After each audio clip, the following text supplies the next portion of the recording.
Order. Questions to the Prime Minister. Mrs. Cheryl Gillen. Number one, sir. Thank you, Mr. Speaker. I'm sure the whole House will wish to join me in paying tribute to Tony Benn, who died last week. He made many memorable speeches in this House, and alongside a record of ministerial, parliamentary and public service, he was also a great writer, a great diarist, a great campaigner, no matter whether you agreed with his views or not. He will be missed by both sides of this House, and our thoughts are with the Right Honourable Member for Leeds Central and other members of his family at this time. I'm sure the House would also join me in paying tribute to the fantastic Team GB Winter Paralympic team following their great success at the Sochi Games. Special congratulations must go to Kelly Gallagher, who won our first ever gold medal at the Winter Paralympics, and Jade Etherington, who is now our most successful Winter Paralympian with 4 medals. Mr. Speaker, this morning I had meetings with ministerial colleagues and others, and in addition to my duties in this House, I shall have further such meetings later today. Mrs. Cheryl Gillen. Mr. Speaker, I'm sure the whole House will want to associate themselves with the remarks made by the Prime Minister today about Tony Benn, and also the remarks on congratulating the Paralympics team. Of course, the Paralympics started in Buckinghamshire. Mr. Speaker, today unemployment has fallen 63,000. With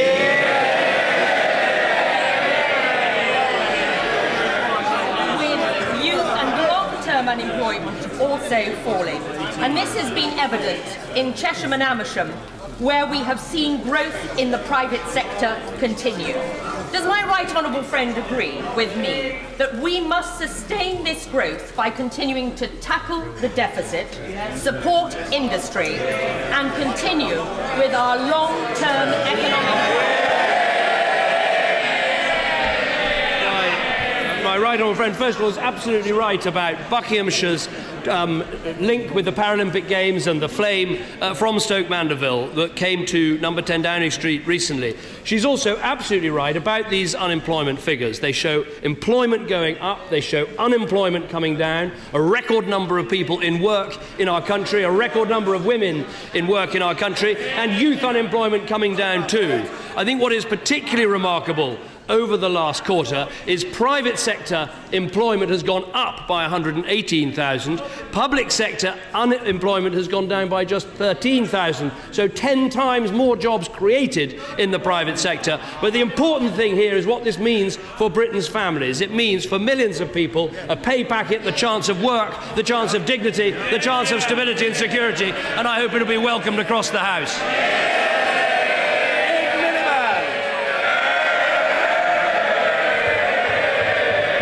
Mr. Speaker, let me begin by joining the Prime Minister in paying tribute to Tony Benn. The death of Tony Benn represents the loss of an iconic figure of our age. He will be remembered as a champion of the powerless and a great parliamentarian who defended the rights of backbenchers in this House against the executives, whichever government it came from. He spoke his mind, and he spoke up for his values. Everyone knew where he stood and what he stood for, and I think that's why he won respect from all members of this House. All of our condolences go to his children, Stephen, Hilary, Melissa, Joshua, and his wider family. In their different ways, they take forward what he taught as a father, a socialist, and also as someone of great decency. Mr. Speaker, I also want to join the Prime Minister in paying tribute to the fantastic Team G Winter Paralympic team following their great success in Sochi. In particular, special congratulations go to Kelly Gallagher and Jade Etherington. Mr. Speaker, this weekend we saw a referendum in Crimea that took place in the shadow of a Russian military intervention in Ukraine. Does the Prime Minister agree with me that the referendum was illegal, illegitimate, and in direct violation of the terms of the Ukrainian constitution? Does he also share my deep concern following the news that a Ukrainian serviceman was shot and killed at a military base in Crimea yesterday? Well, the right honourable gentleman is absolutely correct that the referendum in the Crimea is illegitimate and illegal. It was spatchcocked together in 10 days and held at the point of a Russian Kalashnikov. This cannot be accepted or legitimised by the international community.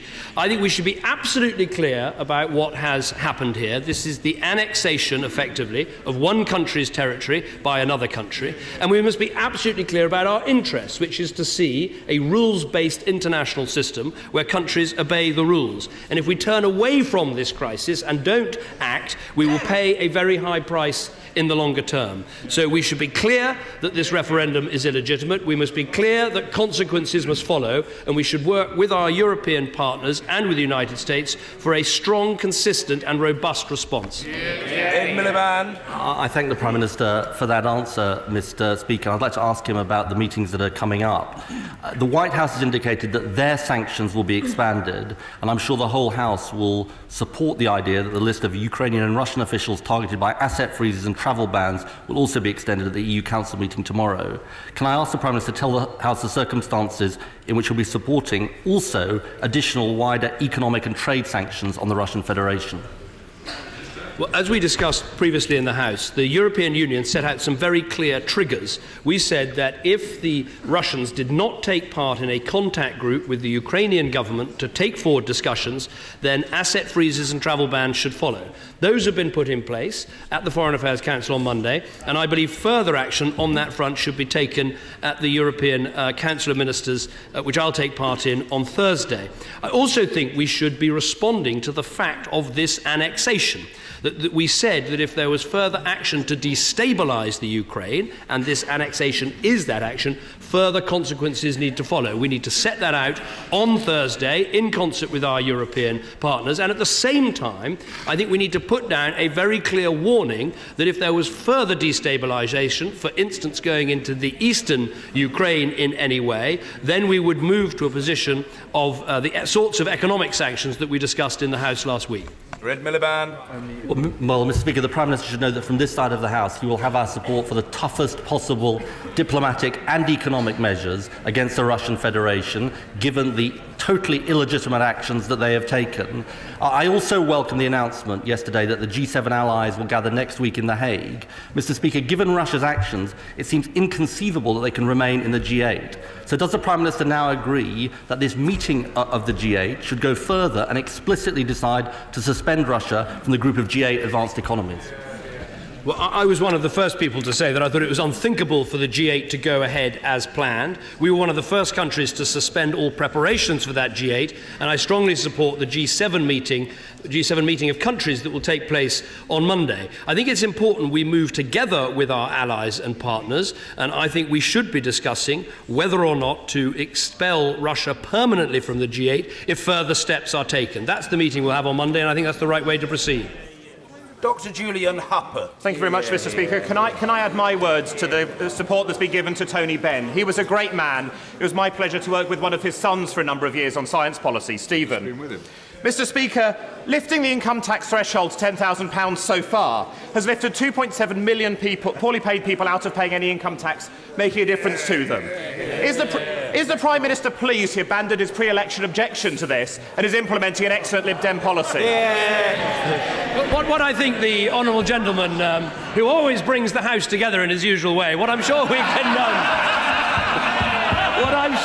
agree on is that it has been an excellent move by a Conservative Chancellor in a coalition government to make sure that the first £10,000 of income you earn, you don't pay tax on, and that benefits people earning all the way up to £100,000. That is worth so far over £700 to a typical income tax payer, and it's highly worthwhile, and I look forward to hearing what the Chancellor has to say. Sir Gerald Kaufman. Is the right honourable gentleman aware that this week I have received from a Palestinian friend an email which tells me the Israelis have assassinated a friend in his house and another brother of a friend has been shot dead by the army. So we have spent our time from one funeral to another. When the right honourable gentleman was in Israel last week, did he raise with Netanyahu this constant stream of killing of innocent Palestinians by the Israelis And what is he going to do about it? Well, I didn't raise that specific case, which the Right Honourable Gentleman quite rightly raises in this House today, but I did raise with the Israeli Prime Minister the importance of how the Israelis behave in the West Bank and elsewhere. I raised the issue of settlements, which I believe is unacceptable and needs to stop, but I was also strongly supporting both the Israeli Prime Minister and the Palestinian President in their efforts to find a peace. There is a prospect and an opportunity now, because the Americans are leading a set of talks that could lead to a framework document being agreed, and I think it's in everyone's interest to put all the pressure we can on both the participants to take part and to get on with these negotiations, which would mean so much, I believe, to ordinary Israelis, ordinary Palestinians, and indeed the rest of us. Andrew Stevenson. Thank you. Thank you, Mr. Speaker. Unemployment in Pendle has now fallen over the past 12 months from 4.9% down to 3.8%. Helped by a resurgence in British manufacturing. Compared to the 1.8 million manufacturing jobs lost under the previous Labour government, would our Prime Minister agree with me that our long-term economic plan is delivering for the north of England? Honourable friend makes an important point, which is we want to have a balanced recovery. We want to see growth and employment right across the country. And it is worth noting, since 2010, 80% of the rise in private sector employment has taken place outside London. The unemployment rate in the North West, where my honourable member sits for a seat, the unemployment rate in the North West is lower than it is in London. We are beginning to see a balanced recovery, but we've got to do everything we can, backing apprenticeships, backing industry, to make sure that continues. Yasmin Qureshi. Thank you, Mr. Speaker.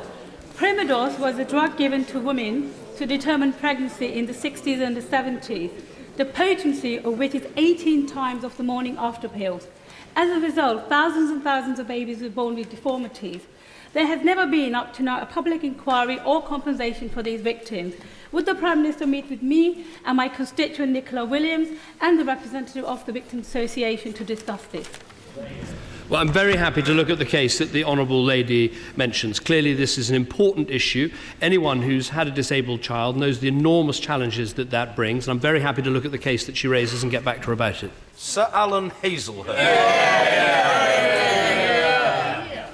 Will my right honourable friend acknowledge that the benefits of economic recovery in my constituency are somewhat tempered by uncomfortable pressures on housing development and inadequate rail infrastructure?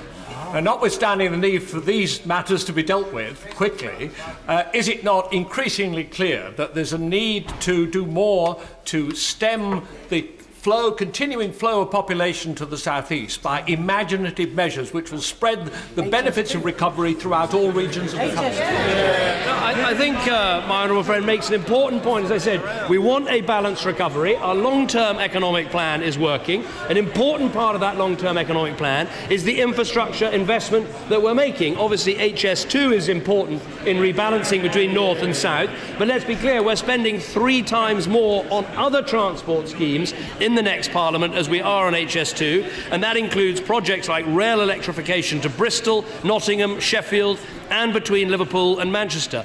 All of these things can make a difference, and they're all part of our plan. Ed Miliband. Mr. Speaker, in recent days, the country's leading mental health charities joined together to warn of deep concerns about mental health services. Members across this House have spoken out bravely on this subject, including about the impact on those who experience mental health problems, their families, and our country. Does the Prime Minister agree with me that mental health should have equal priority with physical health in our healthcare system?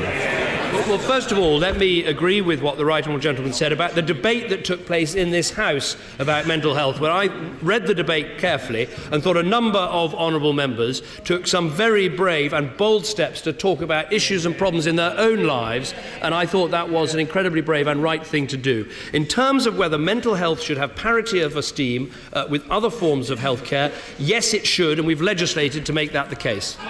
Ed Miliband. I thank you for that answer. Let me ask him about some specifics which suggest that we're moving away from that equal footing that we both want to see. Mental health share of the NHS budget is falling. services for children and young people are being squeezed, there are fewer mental health beds, and more young people are being treated on adult psychiatric wards. Now, we know this is not just bad for the individuals concerned, but can throw up bigger costs for the future. Does the Prime Minister agree that these things really shouldn't be happening? Well, first of all, taking the big picture on health spending, obviously we have decided to increase health spending rather than reduce health spending, and health spending is up 12.7 billion across this Parliament. We've also legislated for parity of esteem, as I've said, and we've also put in place proper waiting times and disciplines, actually for things like mental health therapies that weren't there before. Now, of course, there's still further to go. We need commissioners to really focus on the importance of mental health services, but the money is there, the legal priority is there. We need the health service to respond. Mr. Ed Miliband. Mr. Speaker, but the problem is the mental health budget has fallen for the first time in a decade. It isn't getting the share of health spending that it needs. And I would urge him to look at the specifics I've raised. And we need to ensure that the consensus that clearly exists in this House is reflected in the daily decisions being made up and down the country about mental health in the health service. Now, will the Prime Minister agree to enshrine equality for mental health in the NHS Constitution in order to send a message to decision makers about the priority that mental health deserves, and to ensure that those affected by mental health problems get better access to the treatment and care they need? The right honourable gentleman raises an important point about parity, not just parity of esteem for mental health in law, but what we see on the ground. The points I would make to him are these. First of all, we have put £400 million into the talking therapies, which I think are very important in terms of mental health provision. Mental health provision is referenced very clearly in the mandate which is given to NHS England, which in many ways is the absolutely key document in terms of the health service. But he's absolutely right to say that in the way the health service works, there's still a culture change in favour of mental health and helping with mental health problems that needs to change and be put in place. And I think on that there can be all party support. Mr. Gordon Henderson. Thank you, Mr. Speaker. Many of my small business entrepreneurs in Sittingbourne and Sheffield have personal incomes below the current welfare cap. With that in mind, would my right honourable friend look at doing more for small businesses by reducing the burden of regulation, lowering tax and increasing thresholds, as well as offering extra assistance to help them take on more apprentices? Well, my honourable friend makes an important point, which is a key part of our long-term economic plan, is to help small businesses to take more people on. Absolutely key to that is the employment allowance, the cut in national insurance contributions that is going to come in this April, which is a cut of £2,000. I think it's very important that we all encourage all small businesses to take up this money and also, therefore, to take on more people. At the same time as that, we've also abolishing employer national insurance contributions for the under-21s from April 2015, so companies, including in his constituency, can start planning to take on more people. Albert Owen. Thank you, Mr. Speaker. Last week, the Deputy Prime Minister wrongly told the House that childcare costs in England were coming down whilst they continue to go up in Wales. The House of Commons Library says it's not the case. This week, the Deputy Prime Minister is offering a pre-election bribe on childcare, which won't come into effect till September 2015. Will the Prime Minister get a grip on this policy? Help hard-working families now in this Parliament with their childcare costs because of the cost of living crisis they're facing today. I'm afraid to say the honourable member is wrong on both counts. Actually, we are seeing some easing in cost pressures in England on childcare costs, but I'm afraid in Wales they're still going up, and he might want to talk to the National Assembly government about that. But the point that the Deputy Prime Minister and I were making yesterday is we want to help hard-working families with their childcare costs. And so, from 2015, for every child you have, you can save up to £2,000 on your childcare costs. And isn't it interesting, Mr. Speaker, we can now hear that the Labour Party opposes this move. Clearly, they don't welcome it. So we're going to have a very clear choice at the election. If you vote for parties on this side of the House, you get help with your childcare, and if you vote Labour, you get nothing. Would the Prime Minister join with me in praising Conservative-run Amber Valley Borough Council, who have frozen their council tax for a 5th straight year this year, providing real help to hard-working people, in stark contrast to the 3 Labour parts of the bill which are going up this year. Oh, my honourable friend is absolutely right. We should do everything we can to help hard-working people meet their budgets and meet their needs. That's why councils freezing the council tax provide a huge amount of help. The government is doing its part by freezing fuel duty, by raising the personal allowance, by doing everything we can to help hard-working people get on with their lives. Mike Kane. Thank you, Mr. Speaker. The Prime Minister assured this House on the 27th of November that the government had exempted disabled people who need an extra bedroom from the bedroom tax.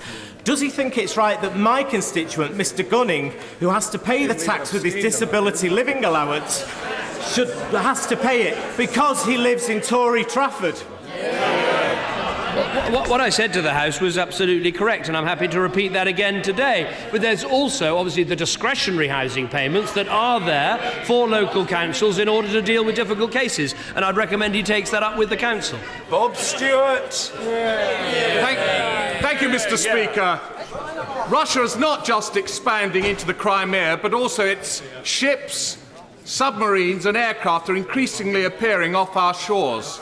Bearing in mind that we've got great news on the economy, and bearing in mind that the Defence Ministry sent back an underspend last year, is it possible, as suggested by the House of Commons Defence Committee, that we could have a new maritime patrol aircraft before the next SDSR? What I'd say to my honourable friend is, first of all, we're only able to have these sorts of discussions and these sorts of considerations because we've sorted out the defence budget, got rid of the enormous deficit in it, and we have a successful and growing economy. In terms of maritime patrol, we are currently using the AWACS aircraft and, of course, the Sea King, Merlin and Lynx helicopters, as well as, of course, Royal Navy ships and submarines. We work in very close partnership with our NATO allies, but I'm sure the Ministry of Defence will be listening to his representations for the forthcoming SDSR. Cabe. Are the 24 Tory tax rises evidence of the Prime Minister's tax-cutting instincts?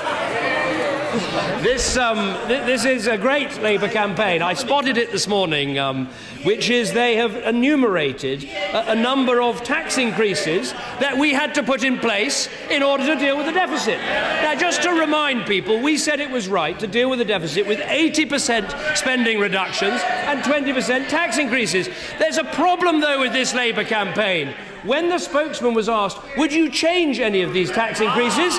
The answer was no.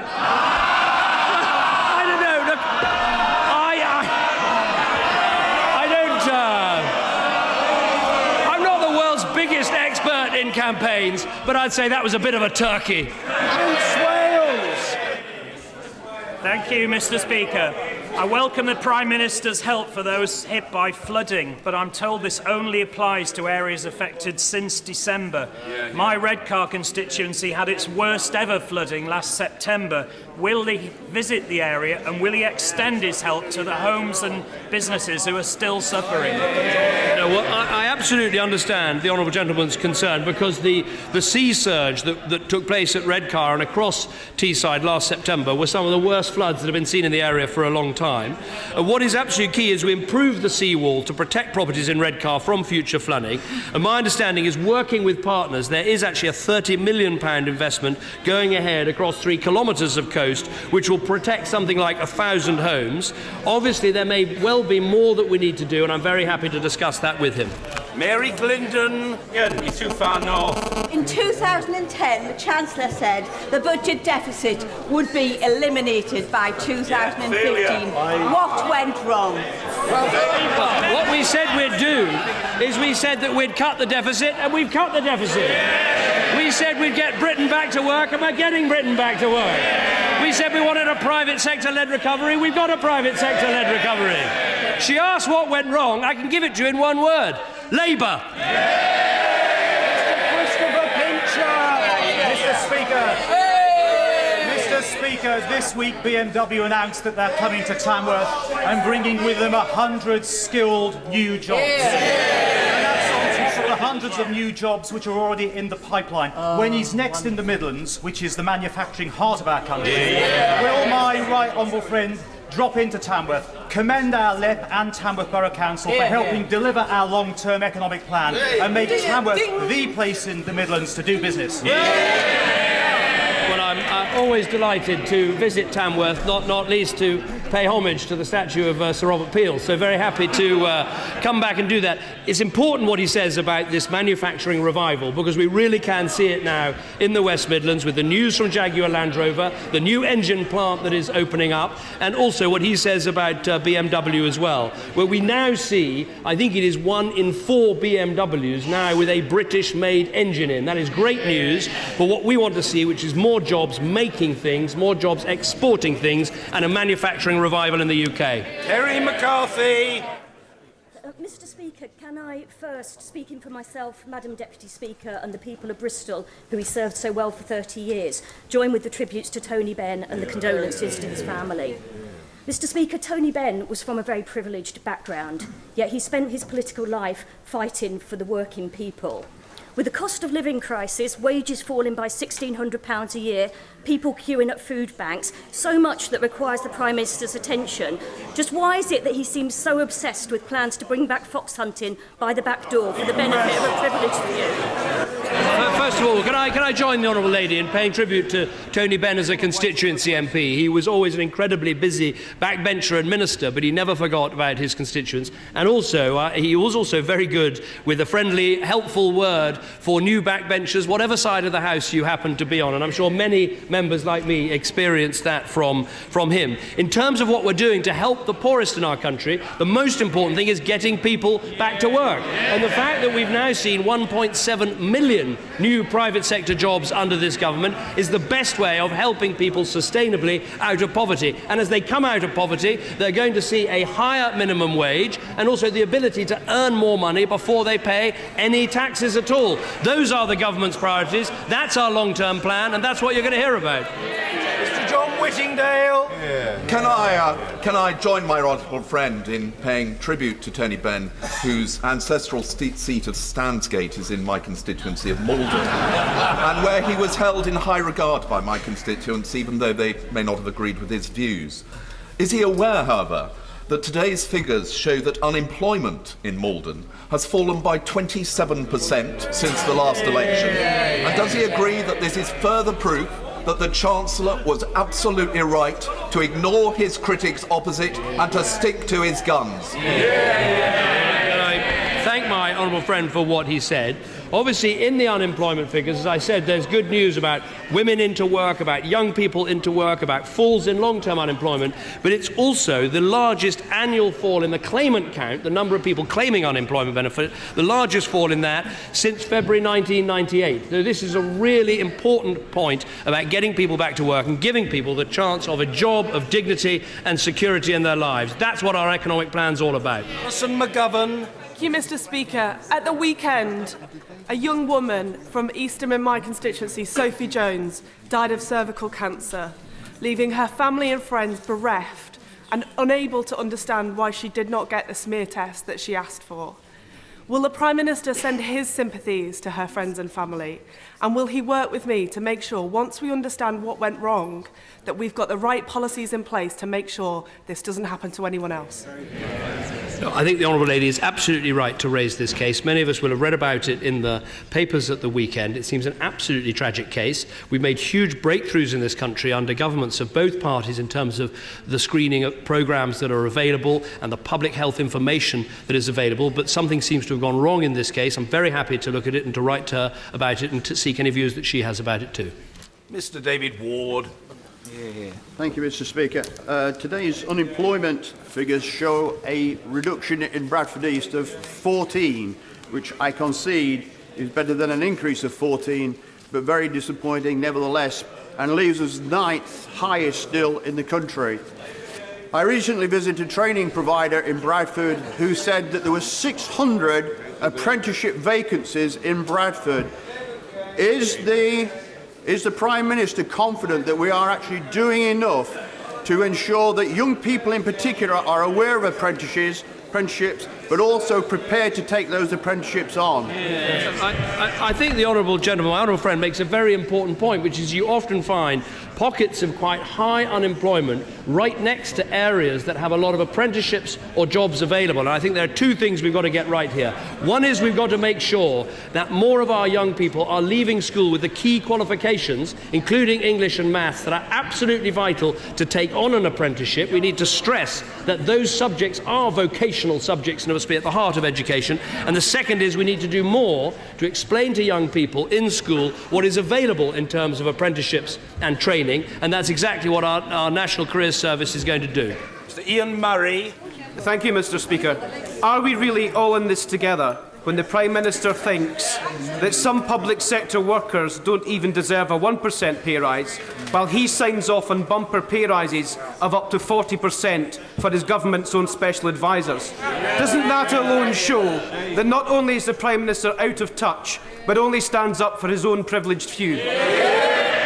Well, it is interesting, Mr. Speaker, 12:30 and 29 seconds and not a single Labour MP mentioning the unemployment figures today. But let me answer the honourable gentleman very directly. Under our plans, everyone in the NHS will get at least a 1% pay rise, and this is something that I was told was supported by the Labour Party. This is what the leader of the Labour Party said. We're talking actually about a pay increase limited to 1%.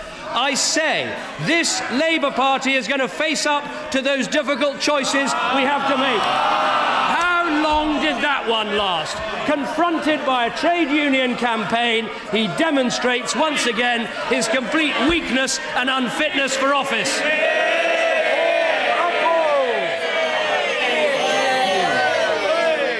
Thank you, Mr. Speaker. A recent report into female feticide suggests that the female population has been reduced in the UK by 4,500 and worldwide by 200 million. As a proud British Asian father to 2 daughters, can I ask on my right honourable friend to call for an end to this most appalling practice? This, once a taboo subject, must end quite clearly, not just in the UK, but in the world as a whole.